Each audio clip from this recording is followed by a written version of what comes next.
আল্লাহ রাব্বুল ইজ্জতুল জালাল বুঝাতে চাইলেন জিন্নাতরে শুন, শয়তান শুন, আমি কাকে কোন জিনিস দিয়ে তৈরি করে সম্মান দিতে চাই আমি আল্লাহ জানি, কেউ জানে না।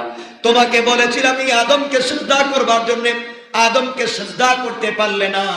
আমি আদমকে কি দিয়ে বানিয়েছি আমি জানি, তোমাকে কি দিয়ে বানিয়েছি আমি জানি, ফেরেশতাকে কি দিয়ে তৈরি করেছি আমি জানি। কিন্তু তুমি কেন আমার কাছে জানতে চাইলে, কেন সিজদা করো, তুমি কেন আমার হুকুম মানলে না?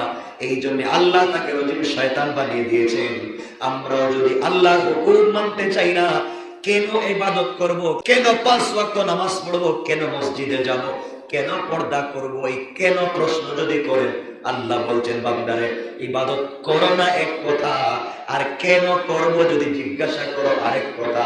এই কেন বলবার কারণে শয়তানকে যেভাবে শয়তান বানিয়ে দিয়েছি, আমি তোমাকেও শয়তান বানিয়ে দিতে আমার আল্লাহ